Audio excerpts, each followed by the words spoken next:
last thing they would expect is to find a suitcase with a human body in it.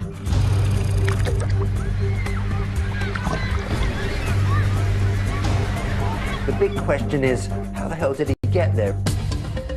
They were crazy in love at first, but it quickly became tumultuous. There were infidelities. They'd go back and forth. They'd fight. I think they liked the drama of it. And the next thing coming out of his mouth is, when I get home, I'm going to kill you. I'm going to smash your face in. He said he was leaving and he wasn't coming back. Were you ever angry enough to want to see him dead? There were times I wanted him gone, but gone doesn't mean dead. And Mel just said, well, I'm a single mom now, and now I've just got to get on with my life. I said, well, no, the next thing is we've got to figure out who did this to him. And after I got off the phone, I said, she did it. They couldn't find any forensic evidence whatsoever to establish that this was a crime scene. Do you still insist that you're innocent? Absolutely. I still feel like, how could somebody think that I did that? I think she did not actually commit the crime. It turns out it isn't the end of this story.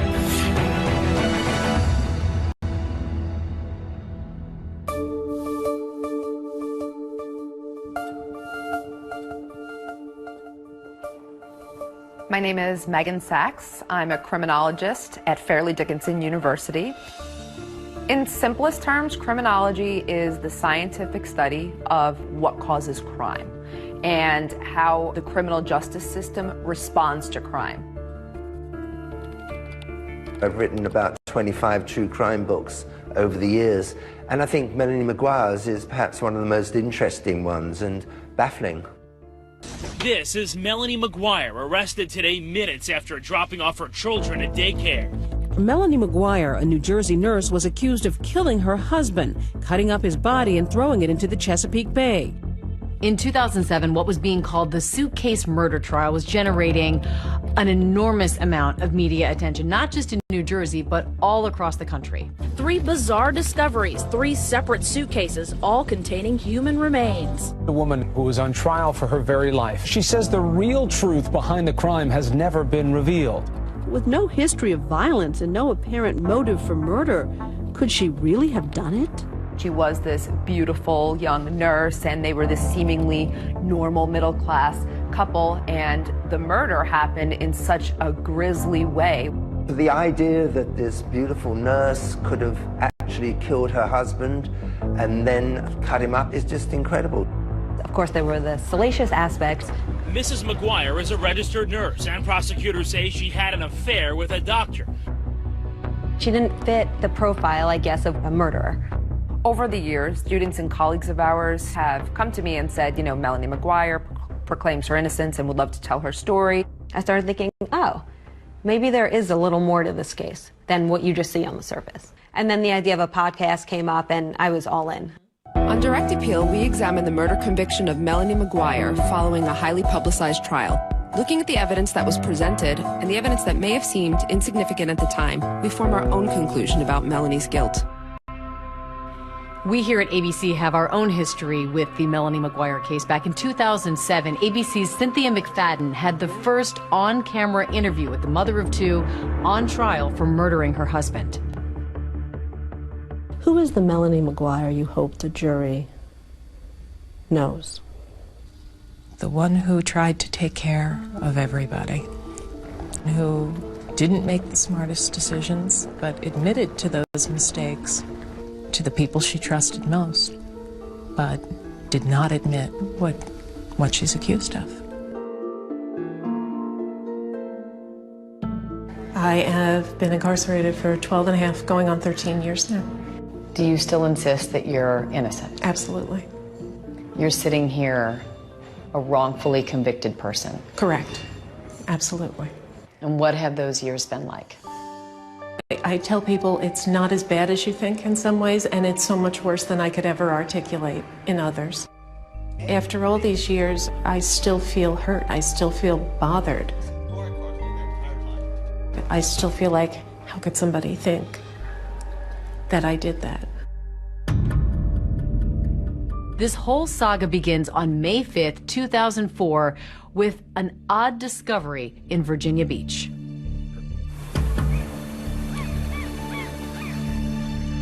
Early morning, a couple of fishermen and their kids are out on a boat by the Chesapeake Bay.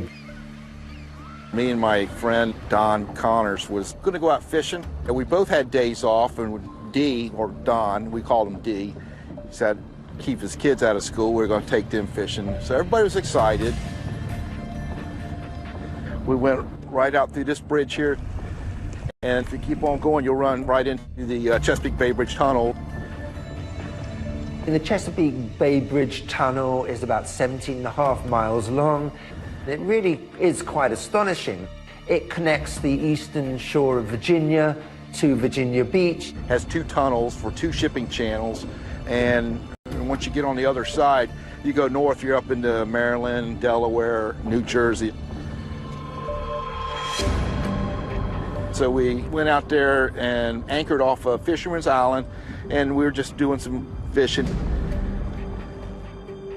And suddenly, one notices that a suitcase has floated by. We wheeled the boat around, pulled up alongside it. I immediately thought it probably blew off of a car, you know, and off the luggage rack or something.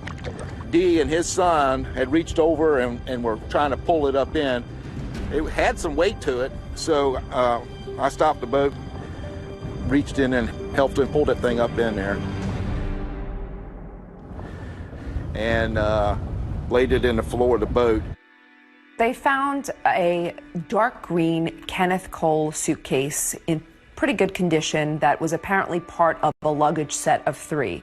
They put it on board, and the little boy with them is very, very excited. He thinks it's buried treasure, so he wants to open it.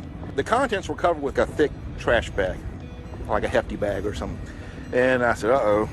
I was a little bit nervous then when I saw the black bags in there. So it's a turn to say something to D, and while I was talking to D, the young boy reached down and ripped open the plastic trash bags. There was no doubt of what it was. It was a set of human legs. There's a pair of male legs from the knee down, look very fresh, and they recoil in horror. I looked down there and said, oh my gracious. So I closed the bag back up, and I dialed 911. I was out on patrol in the Chesapeake Bay when I received a radio call. I made arrangements with him to meet me, and he transferred a suitcase over to my boat. I handed him the luggage, and he seemed surprised. He goes, what do you want me to do with that? And I said, open it up. I was pretty shocked. I'd never seen a suitcase with body parts in it before. There really wasn't any smell. They actually looked kind of fresh. The first suitcase being found was big news. It's not, a common find by any means, especially in this area. This is an alarming story. Everybody wanted to know who the man in the suitcase was. We kind of figured there had to be other suitcases with other parts in it. After the initial shock of them finding the suitcase, everyone was just waiting for what was going to wash up next.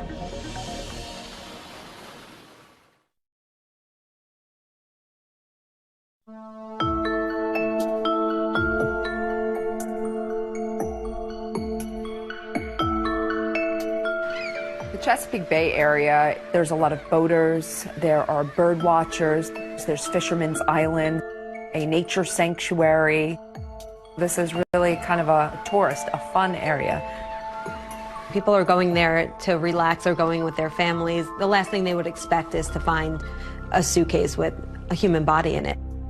It was the start of the summer tourist season, which is huge for Virginia Beach, and getting that kind of negative publicity of bodies washing up in suitcases was something they did not need.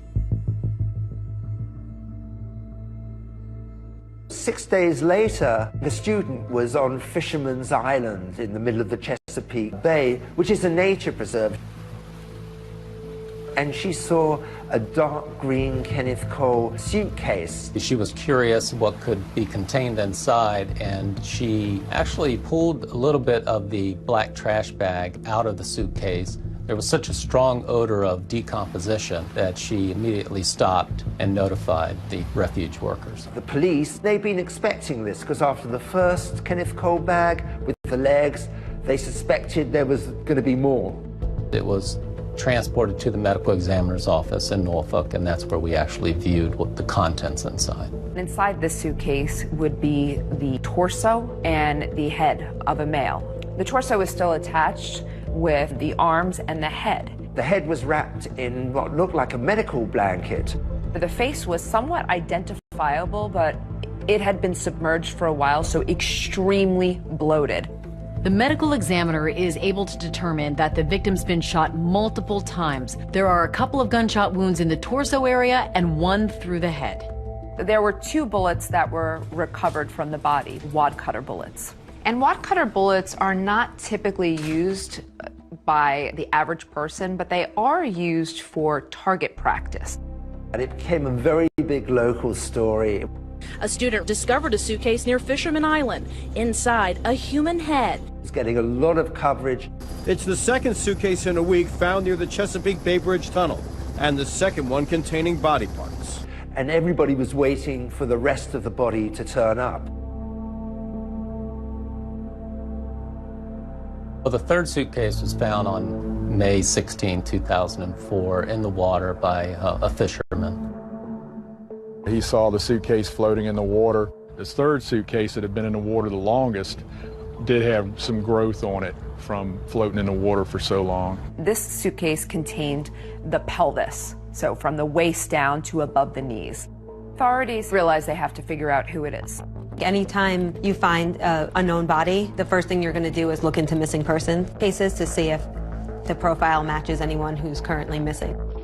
Because of the naval bases in the area, they're checking military records. They're checking everything they can possibly think of to figure out who this person is. One of the policemen working on it came up with the idea of getting a sketch artist in. I immediately took photographs to our sketch artist, and she was able to do a sketch for us, and we eventually released it to the media. We're hoping maybe this will give us an edge and maybe identify him sooner. Right now, he's just John Doe.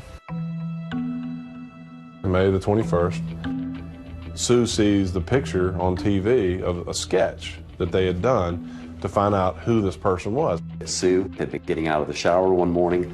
The television was on, and as she was getting out, toweling off, she looks at the TV. This is a sketch of the body that washed ashore near the Chesapeake Bay Bridge Tunnel this month. He belongs to somebody. I mean, he's got loved ones. She thinks, oh my God, that looks like Bill. Sue was pretty sure that it was Bill McGuire. This is John and Sue Rice, Bill McGuire's good friends. Bill and John had been friends since their early Navy days. Bill was friends with Sue as well. Melanie knew Sue. The couples had vacationed together.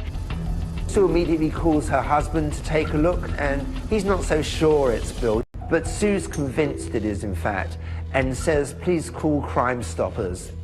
He was very good friends with Mr. McGuire. He told me that Mr. McGuire lived in Woodbridge, New Jersey. He was married to Melanie McGuire, and they had 2 small children. He wanted to know more about the dynamics of Bill, why I thought it could be Bill. And the only way that I thought it could be Bill is that, yeah, he's missing too. John Rice had spoke to Cindy Lagash, who is William McGuire's sister. I got a call from Cindy. She said, John, is Billy there? And I said, no, he's not. What's going on? And she said, well, Bill and Melanie got in an argument and he left and he hadn't been heard from. He said he was leaving and he wasn't coming back. My husband was full of bluster when it came to stuff like that. He would say things like that all the time. I didn't actually believe it was the last time I was ever going to see my husband. William McGuire had, in fact, vanished. Mr. Rice and his wife, Mrs. Rice, eventually agreed to come down to the police department in Virginia Beach and view some photos. Bill had a little red mark right here, and that's what I kept zoning in on when I saw the picture. That's exactly what I zoned in on. I mean, I've known Bill for 22 years. I kept seeing that, and I was pretty certain that it was Bill.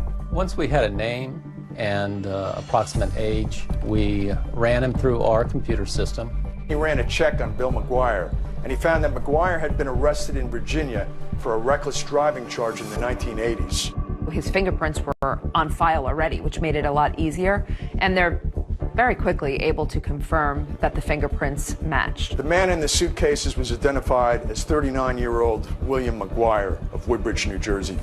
So according to Melanie, she just thinks her husband is missing, but she is about to get the news that will change her life forever. And I said, I'm sorry to tell you, ma'am, that William is deceased. And I just burst into tears. Now they've solved the mystery of who the man in the suitcase is. The big question is, how the hell did he get there?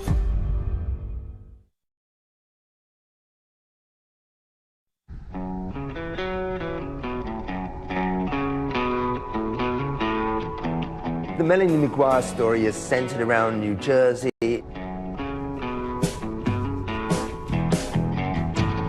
They lived in the working class part of New Jersey where The Sopranos took place, which was perhaps the hottest show at the time.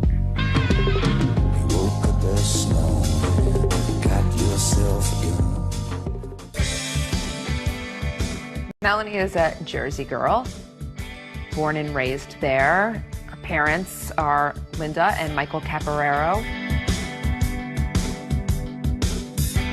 She's a great, great daughter, mother, friend, full of life, fun-loving, a good girl, never in trouble, never in trouble. Always trying to help people. She's working in the restaurants in Jersey. She's a waitress, and she met Bill McGuire. He was also a server. Bill was known as the rude waiter because he would speed people up in a jocular way, but they loved it, and they would ask for the rude waiter. What was he like? Funny, clever. He had a big heart when he wanted to. He wanted all the right things. He was very, very loyal. He was a tremendous friend. When I first met Bill, I didn't know what to make of him because he was really a practical joker and whatnot, and I thought, well, this guy could probably get on somebody's nerves with all this. But he was so funny, he just kind of overcame whatever resistance you might have to him. Melanie was a fertility nurse when I met her. She's just so caring, so nurturing. She was working with women who were going through really tough times, trying to get pregnant. She was very compassionate, and her patients really loved her. What made you a good nurse? Type A personality. The way I looked at it, I was not going to be happy with anything less than the total comfort level of my patients. In 1998, Bill called John and I and told us that he wanted to bring Melanie down to meet us. Melanie, she's a really nice person to be around. Physically, she's beautiful. She's very smart. She had a lot of the same sense of humor that Bill had. When Bill was making jokes, Melanie would be right in there. He liked to razz people. She would razz him right back. He really was crazy about her. What was your relationship with Bill like in the beginning? In the beginning, it was the challenge, it was the chase. It was, we had a bit of a tempestuous relationship even before we got married. We would break up, get back together. Bill and Melanie dated for quite a while. They were crazy in love at first, but it quickly became tumultuous. There were infidelities. They'd go back and forth. They'd fight. I think they liked the drama of it. I think she thought she could make a difference in his life. I think she thought that she could maybe change him, make him happy. She truly did love him. You guys want some more champagne? All right, let me go get a bottle. Because there's nothing in there, is there? They got married in 1999. It was probably one of the most extravagant weddings we've ever been to. Mr. and Mrs. William McGuire. Melanie on her wedding day looked absolutely gorgeous, angelic, just perfect. Both Bill and Melanie seemed like they couldn't have been happier. She was a little naughty. He was marrying a girl that he absolutely loved in a way that maybe he hadn't loved anybody before. Bill, did you put your hand up? This is the last time Bill's going to have the upper hand. Bill McGuire got a $65,000 a year job with the New Jersey Institute of Technology. Bill and Melanie settle into a rented townhouse in Woodbridge, New Jersey. Woodbridge is a sprawling, densely populated township on the suburban end of New Jersey's industrial flatlands. If you're going down I-95, you're taking exit 11 to get off to Woodbridge. We were both happy, new parents, and then things changed drastically. He had a dual personality. He could be very likable, and then on the other hand, he'd be very calculating, manipulate you. He had always had issues with gambling, and he would go through periods where he would go down to Atlantic City a lot. There were times that he would just take off to AC and gamble, and you wouldn't hear from him, wouldn't know what was going on. He found he could make some money gambling. There were good times with that, and there were bad times, and there were a couple of times I put my foot down, and I said, that's it, no more. So then he would get involved in the stock market. He wanted what he wanted, and he couldn't get it fast enough, and with that came frustration, and eventually that frustration became directed at me. There was one particular argument over the phone where he had gotten stopped for a traffic ticket. He had an absolutely atrocious driving record, so I started to argue back, and the next thing coming out of his mouth is, when I get home, I'm going to kill you, I'm going to smash your face in. It's very difficult for me to think back on it because I actually drove off in the middle of the night, and I had left and I should have stayed gone. Why did you stay? I wasn't strong enough to leave. Did you love him? I did, and even though, now at this point, bear in mind, I'm having an affair. What appealed to you about Brad Miller? He was just very, very tender. I really tried to fight it, but I couldn't fight it. Life for the McGuires is getting a little more complicated, and then one night, it all erupts. Bill was probably the most streetwise person I've ever known, and I can tell you he never saw it coming.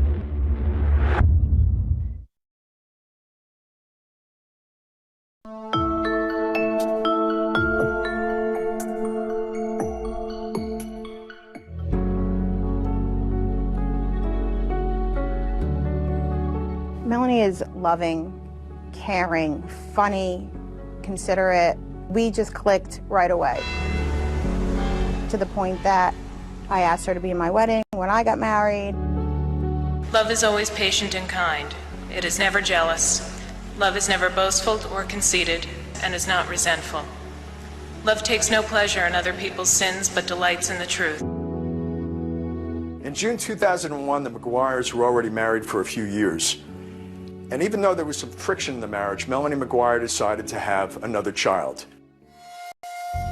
Little does her husband know just how ill-timed this pregnancy is. Not only is Melanie about to have their second child, she's also having an affair.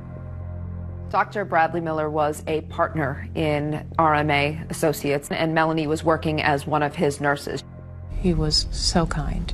I'd come back to my desk after a long meeting with a patient, and there'd be lunch sitting on my desk waiting for me. You know, there was always a little bit of flirtation, banter back and forth. Melanie was about 38 weeks pregnant, and things changed between her and Dr. Miller. I was about to go out on maternity leave, and I was sitting actually in his office at his desk. I just mentioned I have a pinched nerve in my neck, and he put his hands on my shoulders and started to rub my back.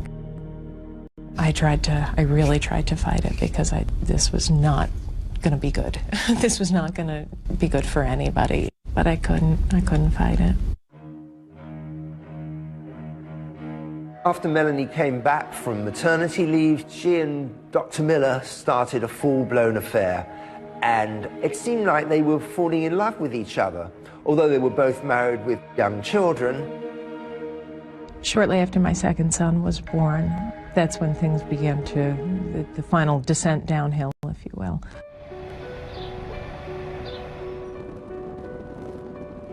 Melanie and Bill moved to the Woodbridge apartment. This is a townhome. They don't own it, they're renting it. He was constantly looking at homes. He wanted to end up buying a house before he turned 40. He did want to move down here to Virginia Beach. We took pictures of houses in our neighborhood, but Melanie just would not hear of it.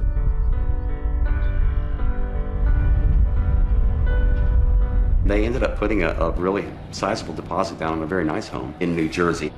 It was a very nice house. It had quite a bit of land. It was a $500,000 home. It was very contradictory. She's becoming closer to Dr. Miller, but she's going along with Bill's idea of buying a house. The marriage wasn't going well at all. So why were you buying this $500,000 house together then? The idea for me was we had a chunk of money, cash, that we were putting down on this house.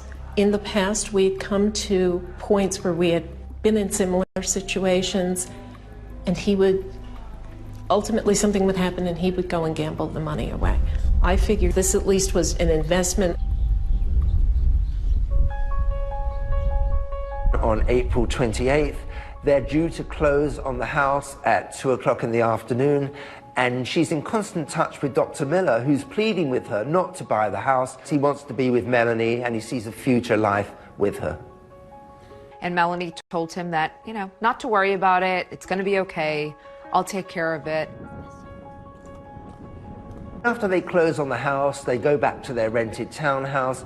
Bill is so excited. He calls John Rice. John said that Bill had never been happier.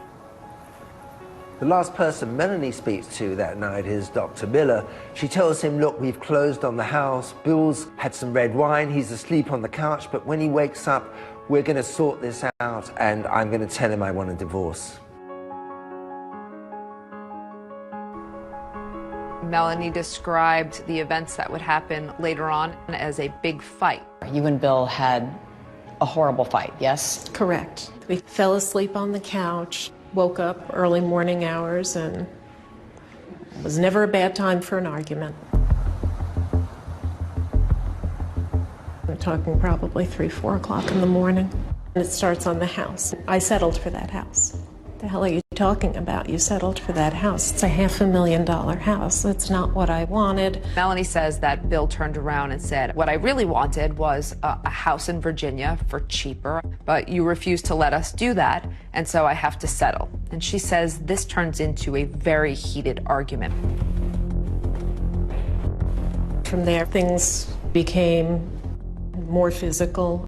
How physical? In what way? He shoved a dryer sheet in my mouth. He had a thing about dryer sheets. The story that Melanie tells about a fight that seems to escalate over a dryer sheet is the same story she told us back when we first spoke with her. We're still arguing, and there's the laundry basket, and there's a dryer sheet just hanging out of one of the baby's sleeves.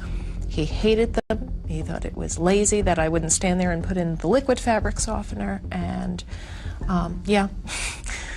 And it went out of control. This was the type of mother I was, that I would leave this sheet in there for my baby to possibly choke on. Before I know it, I'm up against the wall, and the dryer sheet is being shoved into my throat.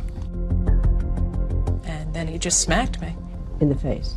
Yeah, open hand, because he probably would have broken my cheek if it had been a closed fist. And I looked down, and there's my 2-year-old. I grabbed the baby and went to the bathroom right behind me and shut the door. I just wanted away from him at that point. He said he was leaving and he wasn't coming back, and I could tell my children why they didn't have a father. Did he say this to you through the bathroom door? Yeah, through the bathroom door the entire time. I imagine he was packing things and leaving. He was up and down the stairs a lot, but every trip back and forth berating me. What's the last thing you remember saying to him? Stop. Stop. Melanie said he'd driven off, and she presumed he was in Atlantic City. He would have been back. He would have been back. I knew it. But this isn't just a few days that Bill McGuire is gone. We're talking weeks. What bothered me was that Melanie never reached out and said, hey, Bill's missing. She never reported her husband missing, and it's almost 30 days. The fact that we never heard anything from her was deeply suspicious to me. Love is always ready to excuse, to trust, to hope, and to endure whatever comes. Love does not come to an end. This is the word of the Lord.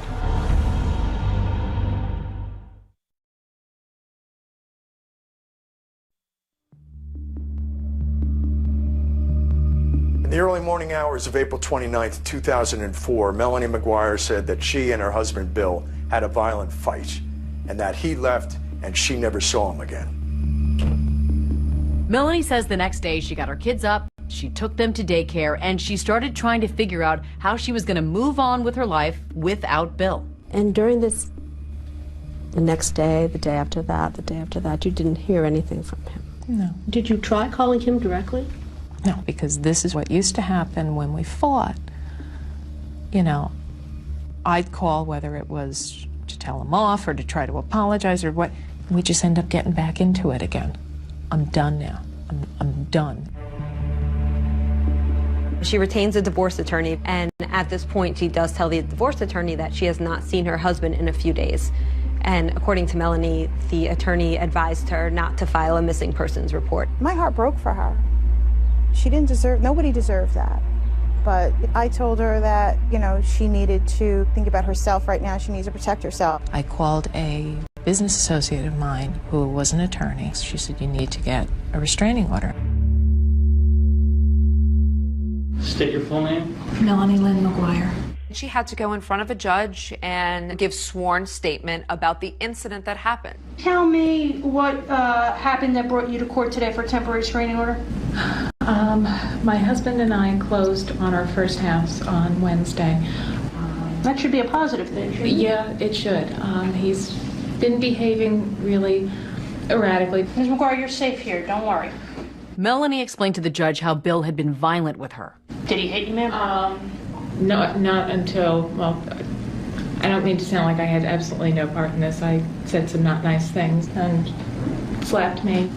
As part of the questions, Melanie was asked by the judge if she owned any firearms. Do you know if there's any weapons? Not to my knowledge. This is a sketch of the body that washed ashore near the Chesapeake Bay Bridge Tunnel this month. We're hoping maybe this will give us an edge and maybe identify him sooner. About a month goes by between the time that Bill disappears and when Sue Rice identifies Bill McGuire after seeing the sketch on local TV. The next thing police have to do is notify Melanie McGuire of the death of her husband. Melanie was asked to come down to the police station. The officer came out and he says, is your husband William McGuire? And I said, yes. And he said, I'm sorry to tell you, ma'am, that William is deceased. And I just burst into tears. But there's one thing she never asked. How was Bill McGuire murdered? They did not tell her how and the condition in which he was found.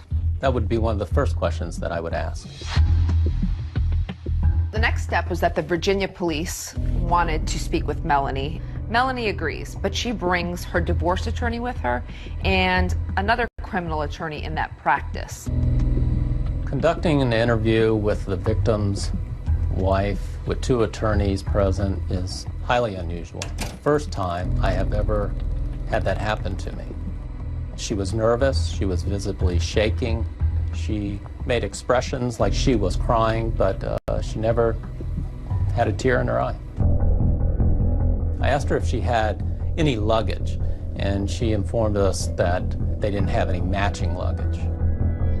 The next day, Melanie told detectives she suddenly remembered that the McGuires did own a matching set of designer luggage. I showed her a picture of one of the pieces of luggage that we recovered in the bay, and she identified that as belonging to them. They asked what kind of person Bill was, and she said he was the kind of person that had a knack for pissing people off. She asked us, where did we find her husband's vehicle at? I told her at that point we hadn't found her husband's vehicle. And she said that probably a good place to look would be Atlantic City, New Jersey. She also informed us that her husband had a gambling problem. Did he get involved with the wrong people? That's what I would have to believe, that he had gotten himself into something, and Bill always thought he could handle everything. He was always into some kind of deal, so I think maybe this deal was his last deal. After the interview was done that evening, We also conducted a search at their old apartment building. The apartment was empty. She had already moved out. They asked him about Bill's possessions and his clothes. We discovered that Miss McGuire had already given all of her husband's belongings away.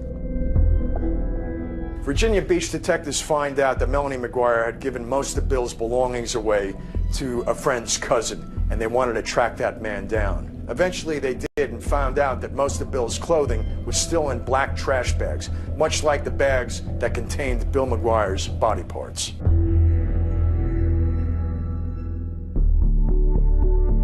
The garbage bag by sight looked identical.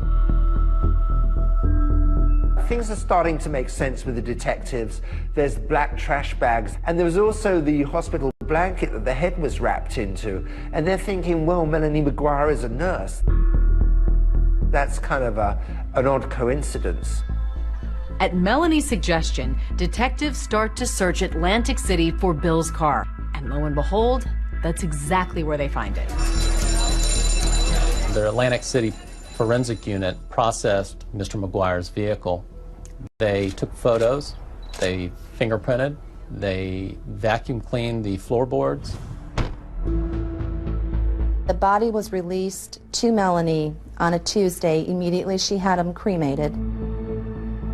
And the funeral lasted all of 10-15 minutes at the most. She called the following evening after the funeral, and at that point I just kind of blasted her. I just told her, I said, Melanie, Bill deserves so much more. And Mel just said, well, I'm a single mom now, and now I've just got to get on with my life. I said, well, no, the next thing is we've got to figure out who did this to him. And after I got off the phone, I remember hanging it up, and I said, John, she did it. She did it.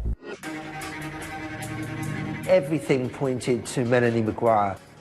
Through wiretapping her phones, the police discovered the relationship that she was having with Dr. Miller.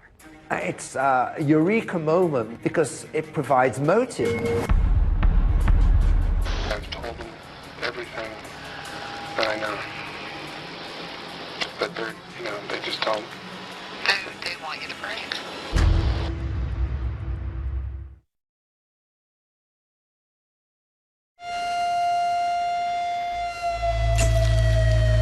What's the last thing you remember saying to him? Stop. Stop. People like to believe that someone was capable of committing this type of murder. Accused of cutting up his body and throwing it into the Chesapeake Bay. That the person who did that would look like a monster. But sometimes killers look just like Melanie McGuire. Is there anything else you're not telling me? Like what? Like I killed my husband? Did you? No. Thanks for asking. A scorched earth investigation was conducted, and the lack of evidence is resounding. The evidence in this case points to a well-organized, meticulously planned execution of a murder. Computer searches that said how to murder someone, how to poison someone, basically multiple searches about how you kill someone. I don't get to be an evil genius and an idiot at the same time. I believe that Melanie was wrongfully convicted. Who do you think killed your husband?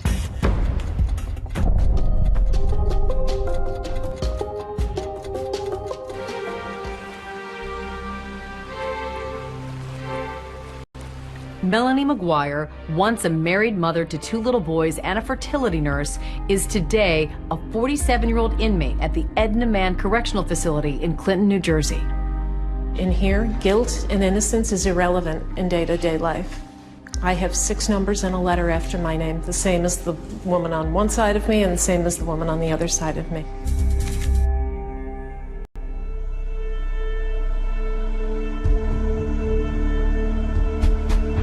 After Virginia Beach exhausted their investigation, they realized all signs pointed north to New Jersey. My name is Patty Prezioso. I was the lead investigator in the Melanie McGuire investigation and prosecution. Patty Prezioso was a very driven and highly successful Assistant Attorney General in New Jersey. You let the evidence guide you and you follow it until it's clear what happened. She was extremely competent, and it was obvious.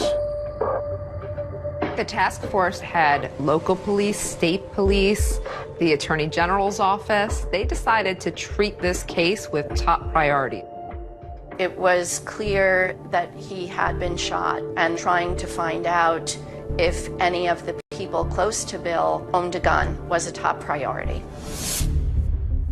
The detectives don't find any record of Melanie buying a gun in New Jersey, so they decide to check Pennsylvania.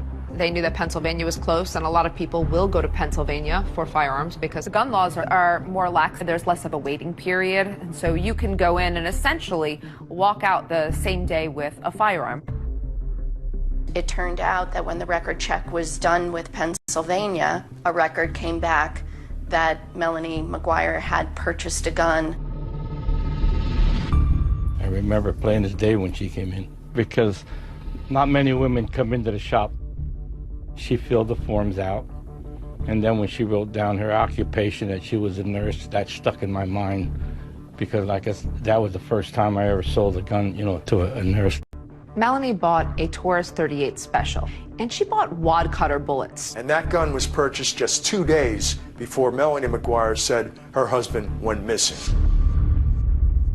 And remember, early on, Virginia detectives talked to Melanie, and she never mentioned anything to them about buying a gun. I had informed my attorneys of the purchase of the gun, and they said, well, if they ask, don't lie, but don't offer any information. And they never asked about a gun. Melanie bought the gun because Bill wanted her to buy the gun. She could get it, he wanted it. What he wanted, he got. Because Bill McGuire had a felony conviction stemming from his horrendous driving record, he was barred from purchasing firearms. You say your husband asked you to purchase the gun, but you purchased a gun just 2 days before your husband went missing. Of course, it's a coincidence. However, he was on me for a while about that, about trying to get that. And if something was happening, if he was in some sort of trouble, that may very well have been the reason why he was so intent on getting it. Once the police really honed in on Melanie, they began wiretapping her phones. Hello. Hi. The surveillance was so intense that over a 40-day period, they recorded 500 hours of her phone calls. Every time you get your head back above water. Yep. And that hand reaches out from beyond the grave. A lot of those calls were very cryptic. Hey. How you doing? I spoke to, what's his name, about shipping? Alex. I didn't want to say name. Do you understand what I'm saying? Yep. She used the phrase a lot, being cut off at the knees. At least meet with a lawyer ahead of time who might cut it off at the knees. Doesn't that look suspicious? It doesn't matter what it looks like. She was a little salty. That was her personality, though. She was a Jersey girl. A lot of them were to her boyfriend, Dr. Bradley Miller. It was very clear right from the beginning that the relationship with Dr. Miller was different. There was a change in her voice. It was a softer tone. It's a eureka moment when they realize that she's having an affair because it provides motive. Dr. Miller also becomes a suspect. So one night when Dr. Miller was leaving work, he was going to his car. The detectives came out to confront him. Dr. Miller was adamant that he had nothing to do with any crime and he didn't know anything about this. And so I think the police said, well, prove it. If you're willing to wear a wire, we'll believe you. It is now 2:30 p.m., May 31st, 2005. Brad Miller making an outgoing call to Melanie McGuire. Hello? What's up? I've told them everything that I know. But they just don't. They want you to break. I mean, if you want us to stick together, I gotta know everything now. Before this goes any further. What do you mean you have to know everything now? I mean, there's no other secrets between us, right? That I can think of. You swear you had nothing to do with us.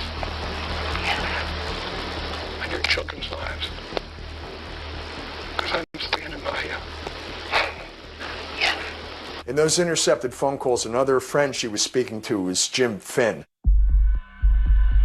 Melanie met Jim Finn in nursing school, and Jim admittedly had a crush on Melanie. But once she left nursing school, she never talked to him again. You know, that was it until February 2004, and she suddenly got in touch with him again. When she needed something, he was someone that, you know, she could manipulate, and she knew he was a lover of guns. The police also approach Jim Finn because they find that before Bill disappeared, she's been talking to him about the firearms. She said to him, hey, I need to talk to you. There's some weird stuff going on here, and Bill is acting weird. Jim, who really still holds the torch for Melanie, and Melanie knows that, says, well, maybe you should get a gun to defend yourself. Investigators pick up Jim Finn, who also allows them to record his conversations with Melanie.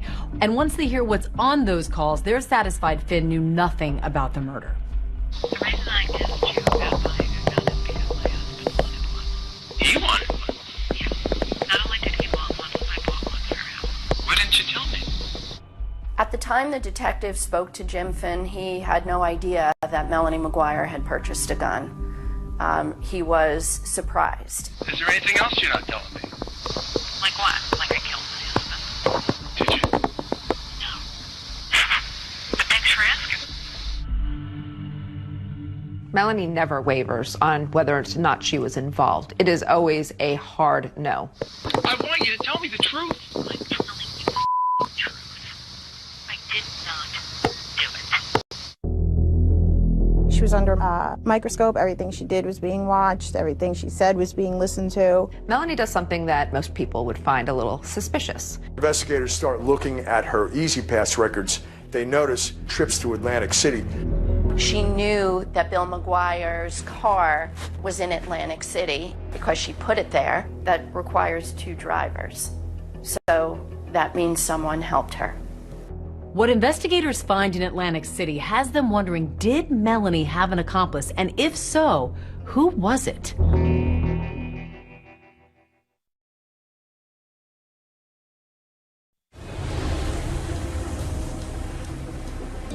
The next set of clues in the mystery of who killed Bill McGuire leads investigators to a 170-mile stretch of toll road, the Garden State Parkway. With Melanie now the prime suspect, detectives start pulling her records. They try to track her movements in the days around her husband's disappearance, and one of those is her Easy Pass statement. So when investigators start looking at her Easy Pass records, they notice that there were charges for 2 trips to Atlantic City. On April 30th, 2004, just 2 days after the fight Melanie said that she and Bill had, Melanie does something that is very odd and most people would find a little suspicious. I'm starting to become more actively angry at him. And I'm thinking, that son of a bitch, I know where he is. According to Melanie, she decides that he's probably in Atlantic City gambling, so she's going to drive down there and she's going to look for his car. Absolutely not rational, but get in the car and go down there. And I'm driving down, and I take the first pass on this highway, and I see a dark sedan. There's no way. There's no way. And lo and behold, there it is. Once Melanie spots Bill's car from the highway, she decides she's going to move his car. Melanie says in the past, when they're angry at each other, it's a way of messing with each other, I guess you could say. Pull off onto a little side street, and I parked my car, and it was like Mission Impossible. Scooted up to the car, got in, started it, and drove away. And where'd you put it? What I believe to be the Flamingo Hotel. What Melanie said was, I was going to move his car to the seediest part of town, the most annoying for him to find.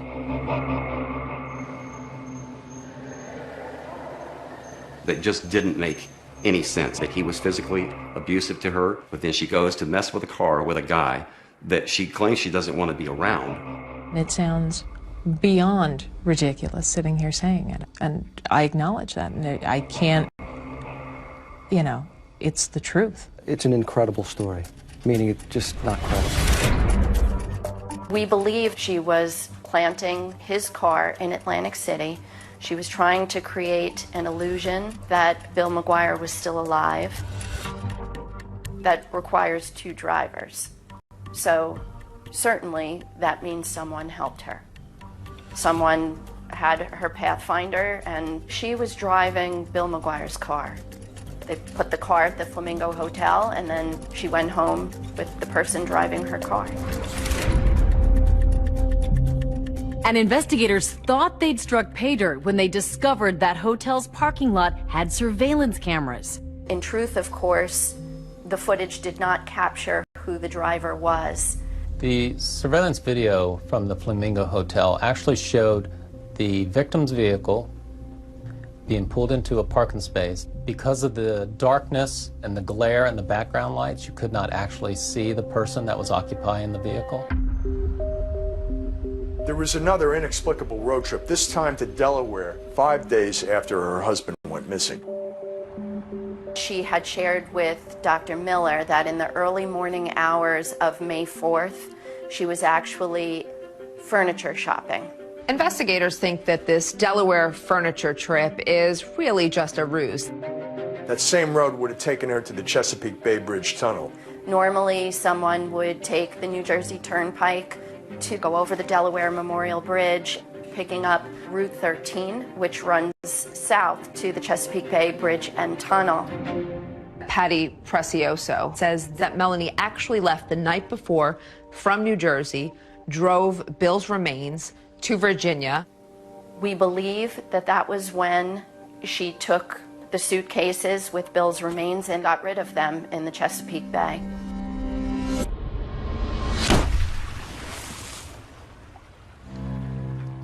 And the first suitcase turned up the very next day. But of course, Melanie thinks this theory is preposterous. Virginia Beach is another 450 miles from Delaware. So, I mean, you're talking about hours, and there just isn't enough time. And why would she drive all the way down to Chesapeake with the body parts in the car? Thinking, I'm not going to get stopped, I'm not going to break down. What a chance that is. You know, I mean, you can't stop on a bridge and open a window and throw 3 suitcases out. Maybe if it was one of these pieces of circumstantial evidence for which you might have a reasonable explanation for 1 or 2, but we're talking a large amount. You can't have reasonable explanations for all of them.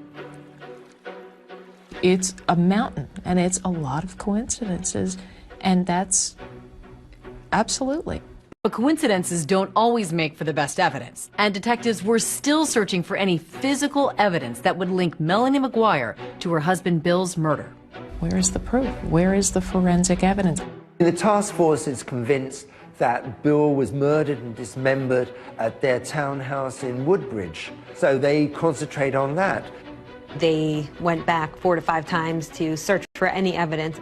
They did everything that you would typically think of, right? They brought in the luminol, pulled down parts of the walls, they pulled out the piping, pulling floorboards up. They really turned this place upside down a number of times. They were trying to find bullets, traces of blood, and nothing ever came up. Couldn't find any forensic evidence whatsoever to establish that this was a crime scene. I don't know how you would dismember a body and effectively clean that up. Despite that glaring lack of physical evidence, investigators still believe the circumstantial evidence is enough, and they arrest Melanie McGuire. So surreal. Day like any other, getting the kids off to daycare. We surveilled her to the school, waited for her to drop her children off. Walking out of the building, I'm not even off the curb. Melanie McGuire, can you come with us, please? I knew. 2 years and 10 months after the first suitcase washed up, the trial against Melanie McGuire commences in Middlesex County. And it was a sensation. The evidence will show that while Bill was engrossed in purchasing the house, the defendant was very busy planning his death. There is no proof that Melanie McGuire murdered her husband. The prosecutor said either Melanie McGuire is guilty or she's the unluckiest woman in the world.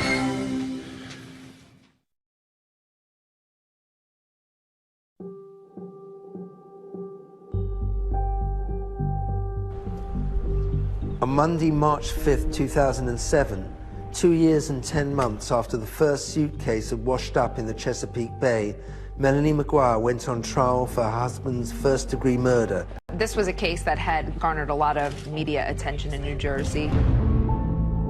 It had all the elements that it was going to be a salacious trial.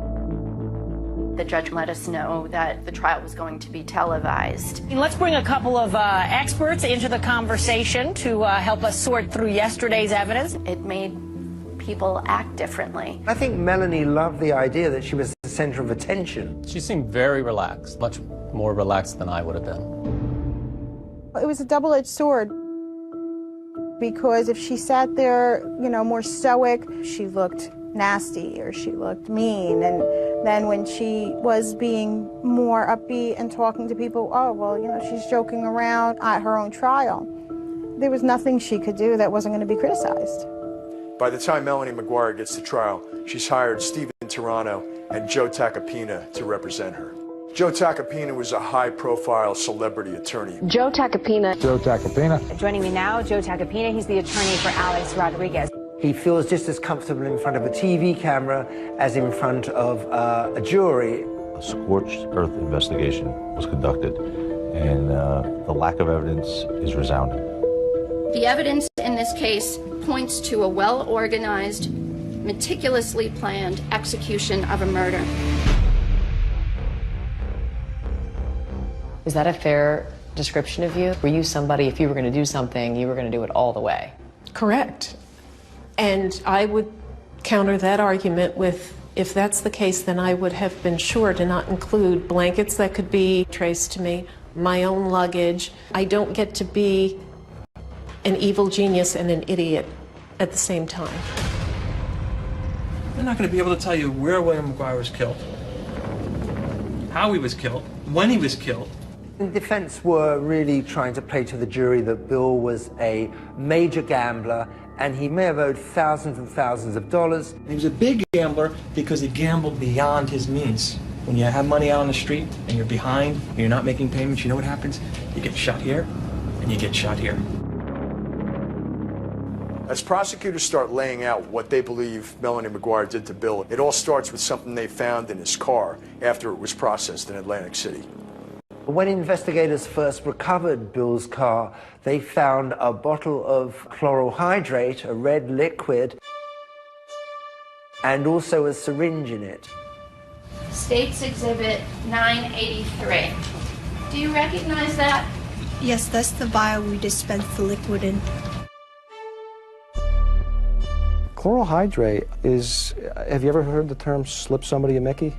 It's the Mickey. It's what it is, it's almost like a knockout drug. They do a lot of investigating on this chloral hydrate, and eventually they find out that it was purchased the morning that Bill disappeared. Somebody dropped off this prescription for chloral hydrate at the Walgreens pharmacy, which is just down the road from where Melanie's children went to preschool. But the prescription pad was that of Dr. Brad Miller, who was Melanie's boss.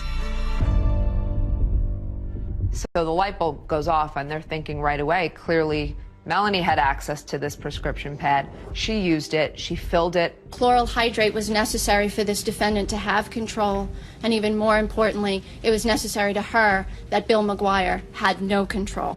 Dr. Miller looked at the prescription and he said, "That's not my signature, and it appears to be Melanie McGuire's handwriting." Prosecutors also focused on what they said Melanie was doing in the days before her husband's disappearance. For that, they looked at the McGuire's home computer. We had it forensically examined, and it really was just astounding seeing what the internet searches were for.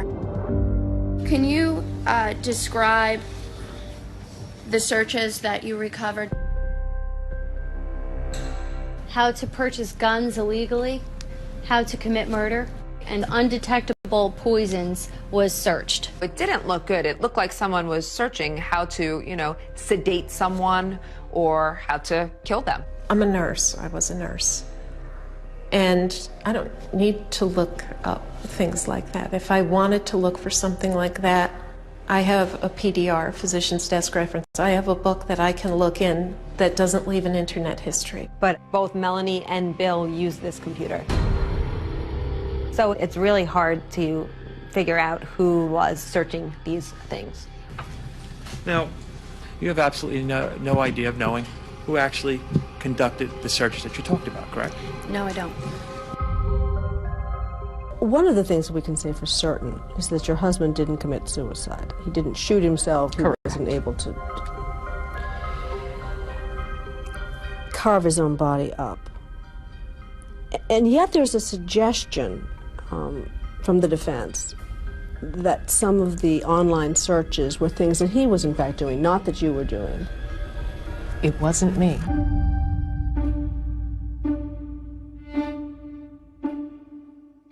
Although investigators found no physical evidence in the McGuire's home, they did find something significant in Bill McGuire's car.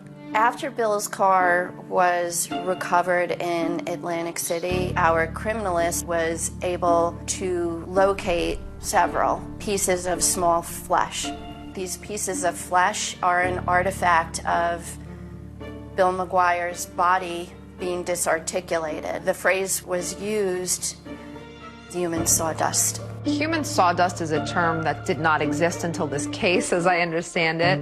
I found particles that, to me, look like it could be possibly human tissue. DNA results indicated that the flesh belonged to Bill McGuire. What this really was a few pieces of microscopic skin cells that were a little bit deeper than the skin we passively shed. Could those tissues, the tissue that you looked at, be shed from a live human being? It cannot be shed from a live human being. It's not a typical shedding process at all. Their theory was that this nurse, who was kind of so meticulous, had somehow just forgotten to wipe the bottom of her shoes, that she accidentally tracked these human sawdust particles of Bill's body from the house to the car. Thank you, Your Honor. There were 81 witnesses in 7 weeks. Good morning, Dr. Miller. Good morning.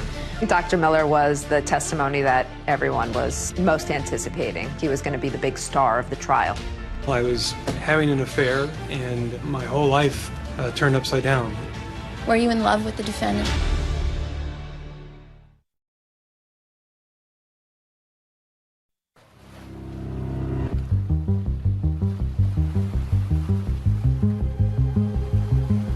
Do you want to call your next witness, please? Yes, Your Honor. The state calls Dr. Bradley Miller. The most anticipated day of this trial is when the man whom Melanie McGuire had a 3-year affair with, Dr. Bradley Miller, took the stand. Everybody knew that that was the prosecution's star witness, and the court was filled. And when you saw him, what was your feeling? How could you? How could you? Dr. Miller was in a very difficult spot. He and his family had gone through a very difficult time, and it was just made clear to him, just take a deep breath and make sure you tell the absolute truth. Can you describe to the jury what was your relationship with her? We worked together. She was an excellent nurse. She took very good care of the patients. They all loved her. Sir, did there come a time when your relationship with Miss McGuire got more intimate? Yes, it did.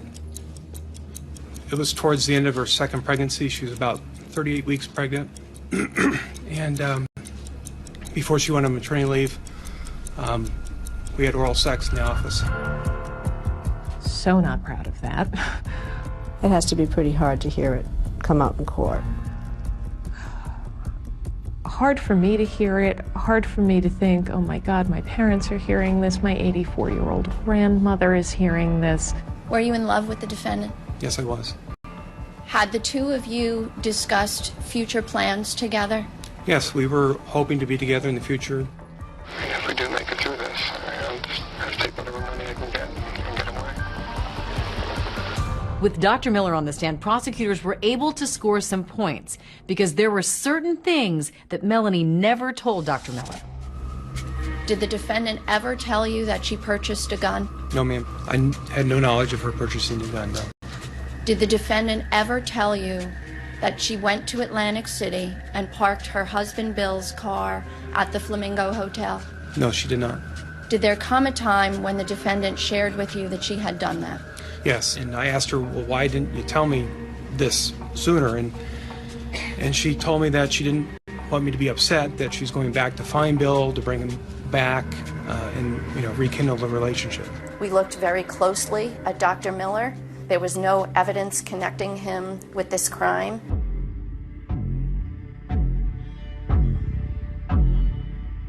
This is in reference to consensual recordings between Brad Miller and Melanie McGuire. You agreed to consensually record a conversation with the defendant. Yes, I did. The prosecutors really wanted the jury to hear those intercepted calls so they could get a sense that maybe her desire to be with him was the motive for the murder. During the calls, Dr. Miller spoke about their future together, probably prompted by detectives. After a divorce, and she gets half the money, I mean, it'd still be something to live on. The understanding between us had always been that the children came first. And he starts talking about divorce and a future and moving forward, and I even say on the tape, why are you talking like this all of a sudden? I'm confused because you've been the one to stress to me that we have to wait and see how everything plays out. The defense was also able to score some points with those recordings, which called into question Dr. Miller's character. At the time of those secret recordings, he was still having an intimate relationship with her. After you tape recorded her, sir, you then had additional intimate relations with her, correct? Yes, sir. Did you tell her that, by the way, that you had tape recorded her? No, I did not. I think that was damaging to his character and was a very big turnoff to the jury.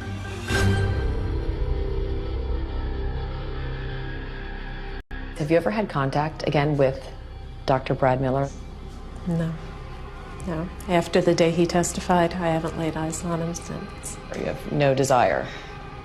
It's tough. That was a tough betrayal to swallow. What matters is whether the state, and the burden is on me and I welcome it, whether the state has proved each and every element beyond a reasonable doubt. When you combine the computer searches, the prescription for chloral hydrate on prescription pads that the defendant used, and then you have the victim found inside their matching luggage, the bullets consistent with the gun that she purchased. It was a mountain of evidence. There's no question in my mind that she did it. I also don't believe that she acted alone. Now, who helped her?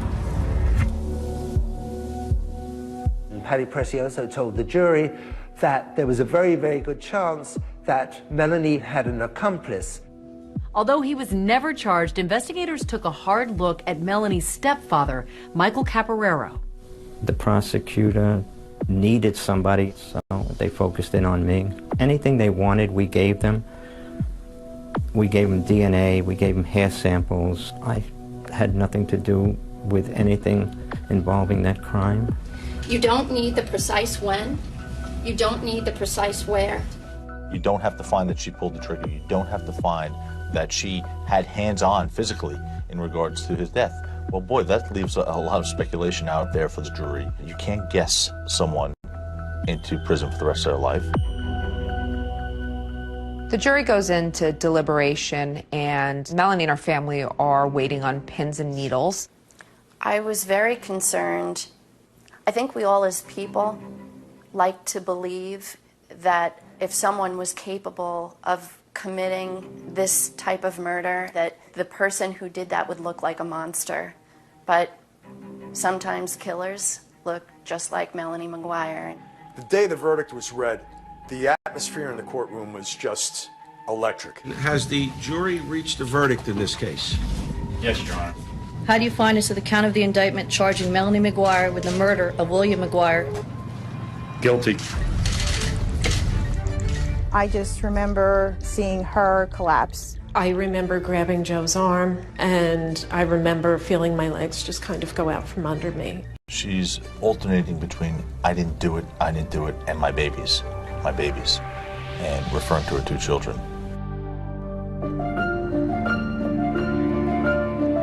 The court finds that the maximum sentence should be imposed. Melanie is sentenced to life in prison plus 5 years. We're going to fight on. This is a definite setback. This is round one. This is not the end of the story. This is episode 14, Direct Appeal. I see a mountain of reasonable doubt. And thanks to these two professors turned podcasters, it turns out it isn't the end of this story. How can anyone be convicted with that amount of reasonable doubt? It's stunning.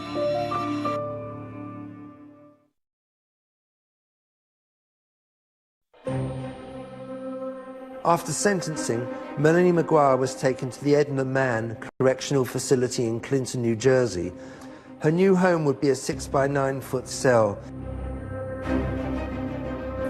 Just beginning for us now. We'll never give up. We will never, ever give up for her until the truth comes out. On Direct Appeal, we examine the murder conviction of Melanie Maguire. This is a prepaid call from Melanie Maguire, an inmate at Edna Mann Correctional Facility.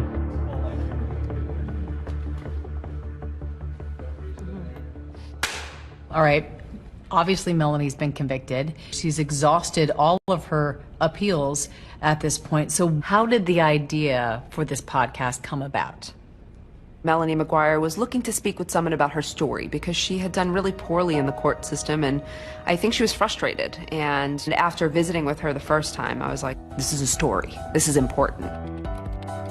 I expected the worst, and what I got was just one step shy. They give the verdict, parole eligible at the tender age of 101.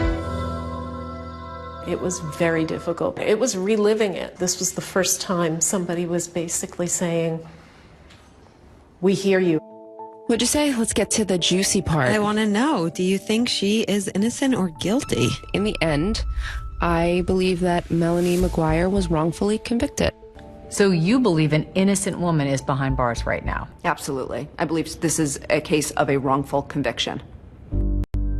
So let's talk about some of the questions you raise in your podcast, and let's begin with the gun. The gun to this day has never been recovered. One of the key witnesses for the prosecution was a forensic ballistic expert. So these are two discharge bullets. They're referred to as a .38 caliber lead wad cutter bullet. Is it possible that the gun Melanie bought is not actually the murder weapon? I think it's probable. No one plugged the serial number of my gun into a website to find out what the specifications were. Apparently each gun makes something called lands and grooves. Lands and grooves are rifling characteristics that are machine pressed into the barrel of a gun. And when the bullet passes through the barrel, the same number of lands and grooves are going to be imprinted essentially onto that bullet. There were 5 lands and grooves that my weapon was said to have made based on the company's website. The bullets that came out of my husband had 6 lands and grooves. It was a mistake on a gun manufacturer's website. We were not gathering evidence from a gun manufacturer's website. The evidence that was at trial was from ballistic experts. But the website was updated. It was. After this trial to incorporate the possibility that it could have 5 or 6. I thought that was questionable. I think it's very questionable that for years historically it says one thing and then it's updated right after. Let's talk about the garbage bags. The prosecution had an expert that said that the garbage bag in which Bill's body was found in was consistent with the garbage bags that came from Melanie's apartment. You can see these lines here. There's a straight line here, this sort of a smooth line. There's also 2 other lines close together in basically the exact same position. This indicates that these 2 bags were made at the same facility on the same line within a very close proximity of time. He ran tests, but he didn't do all the tests that you actually need to definitively say whether these bags matched. Even his own data shows that they probably weren't the same bags. Well, there are always other tests that can be done in any analysis. Based on the testing we had conducted and the results that I observed, I felt competent at that time to conclude that the bags were produced during the same run. They put on a really good show. And I think when you have props, 2 garbage bags, oh wow, those do look alike. And so what the jurors are listening to sounds like fact, when in reality, it's just someone's expert opinion. There is something else that's significant that you think the jury should have heard more about that was found inside those suitcases. If you look through the lab reports, page upon page upon page, white hair, brown hair, black hair, animal hair. I think that's indicative that there was animal hair where the dismemberment took place of Bill's body. You mentioned that you found some animal hairs. Did you find anything that you considered of evidential value? No. And they looked high and low to connect Melanie to some pet. And once they found that there was no way to connect Melanie to these pet hairs, it became not of evidentiary value. Why is that? Simply because they don't match your suspects? Those hairs should have been tested because that's a huge question mark. Melanie did not incapacitate, shoot, use a saw to dismember her husband. You know how hard it is to cut through bone. It is physically exhausting. And also, if the crime scene didn't happen there and she's home with her children all night, where is this happening? There are just too many holes in this story. In this case, with the mountain of evidence against her and a very complex plan, I submit to you it's amazing we know as much as we do. This was a murder trial. It wasn't a contest to see who could outsmart the investigators, and if someone is smart enough to successfully hide a crime scene, that they win. Did you find any evidence that exonerates Melanie, that proves her innocence? I wish we did. I had hoped we would. I still think that we might get a tip in that direction. What do you say to the people at home who watch this and say, how dare she talk from prison and bring this all back up again? Enough pain has already befallen her husband's family, her own sons. There's a murderer walking around. Even if we discount what's happened to me, the killer is out there. And it's not me. She had about as good a counsel as money could buy. She certainly had a fair and impartial jury. The fact of the matter is sometimes the evidence is such that your attorneys, no matter what you can pay them, they simply cannot overcome what you've done. So she can say whatever she wants. She's a liar and she's a killer. Today your boys are young men? They are. Is there anything you'd want to say to them?